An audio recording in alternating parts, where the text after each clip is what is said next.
আসসালামু আলাইকুম। তো সকালে আপনাদেরকে বলেছিলাম দুপুরে যে ভিডিওটা শেয়ার করলাম যে দুপুরে কী করছি তাও শেয়ার করব সন্ধ্যায়। তো এই তো আজকে যেহেতু বললাম সকালে আপনাদের যে কিছু তরকারি রান্না করা আছে, তারপরে ভাবলাম যে 4টা ডিম ভুনা করি, কারণ বাসি তরকারি আবার আব্বা খেতে চায় না। তো মা আজকে মার আলমারিটা গোছাচ্ছে, এজন্য আমি এসে রান্নাটা চড়াই দিলাম। মা জানেও না যে আমি এগুলো করতেছি, ভাত ঠাত চড়াই দিছি। তো এখানে দিয়ে দিয়েছি ভাত, আর এই বাইরে খুব শব্দ হচ্ছে বারান্দায়, হয়তো বা কথা বুঝতে একটু কষ্ট হবে, কেউ কিছু মনে করবেন না, এই জন্য আমি আসলে দুঃখিত। তো এই তো কালকেরই রান্না করা ডাল ছিল, তো ডালটা এখন গরম করব। এই ডালটা মা রান্না করে, ডালটা খুব মজা। মা এটাতে তেজপাতা, শুকনা মরিচ আরও কী জানি দেয়। আর এটা হয়েছে মাছ ভুনা। তো আমি আর আমার একটা কাজিন আছে, ও আর আমি একটু ভাত খেয়ে নিয়েছি, কালকে যে ভাতটা ছিল। তো এখানে মনে হয় 2 টুকরার মতো মাছ আছে, মা ছোটো ছোটো করে মাছটা ভুনা করেছিল, এটা খেতে অসাধারণ হয়েছিল। আর কি জানি একটা ভাজি আছে, ওইটা আর বের করে নিল, যখন আব্বা খাবে তখন এটা গরম করে দিব। আমি আর আমার ভাই এটাই খুব মজা লাগছে, এটা দিয়ে ভাতটা খেয়ে ফেলছি। তো এখন আমার ঘরও আজকে ঠিক করতেছি। তো এই তো আলমারিটার গোছাবো, আর এইগুলো হলো সব আধা জামা কাপড়, এগুলো খুঁজে খুঁজে বের করলাম, এগুলা ধুবো সেই জন্য বের করলাম, নিচে রাখছি। আর এখানে যা দেখতেছেন এগুলো হলো সব আমার ওই যে আমি যে খাবারগুলো সেল করি, এগুলোর ওয়ান টাইম যে জিনিসপত্রগুলো আছে।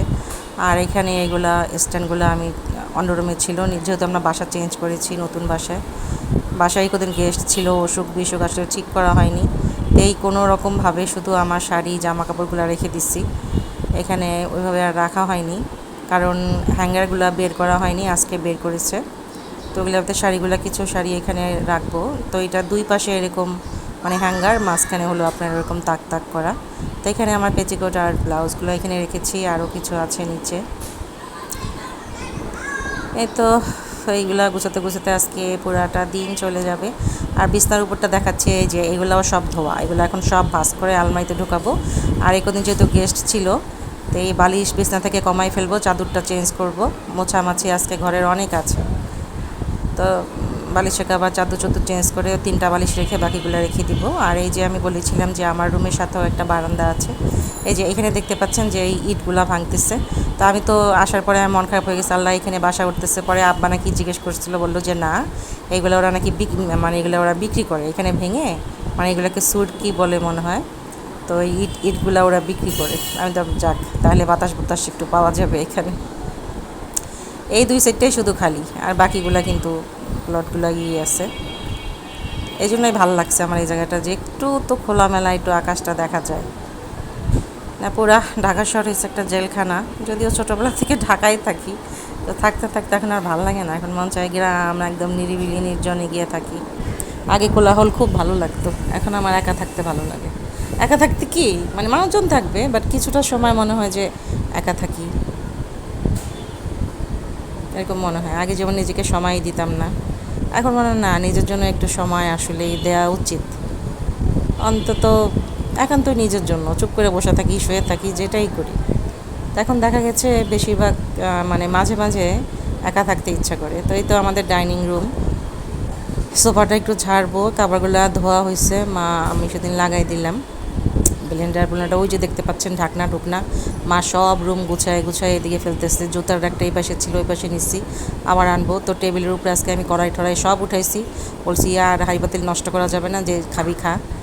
আর এইখানে টেবিলটা রাখা হয়েছে, কারণ আমার কারেন্টের চুলাটা এখানে ইন্ডাকশন, মাঝে মাঝে গ্যাসের প্রবলেম হয়, ওই জন্য সৌন্দর্য করলে লাভ হবে না, আমাদের তো খাওয়া লাগবে। তো এই তো রান্নাঘরে আসলাম, ডিমটা কী অবস্থা। তো ডিমটা আরেকটু হবে, জিরাটা দিয়ে নামিয়ে ফেলবো। তো একদমই ছোট ছোট ভিডিও শেয়ার করতেছি, কারণ বড় ভিডিও দেখতেও চান না, আমি নর্মালি দেখতে চাই না, অন্য কারোটা ভালো লাগে না। তাই প্রতিদিন চিন্তা করছি যে 3টা ভিডিও তো ইনশাল্লাহ শেয়ার করবই। তো আমার ভিডিও দেখার পরে যদি ভালো লাগে, লাইক কমেন্ট শেয়ার সাবস্ক্রাইব করবেন। আমার কথায় বা ভিডিওতে কোথাও যদি কোনো ভুল হয়ে থাকে, সেটা অবশ্যই আপনারা ক্ষমা সুন্দর দৃষ্টিতে দেখবেন। আর এখন কিন্তু সব জায়গায় জ্বর সর্দি এগুলো হচ্ছে, ভাইরাস একটা, গলা ব্যথা, শরীর ব্যথা। তো সবাই একটু সাবধানে থাকবেন, সবার প্রতি সবাই যত্ন নেবেন।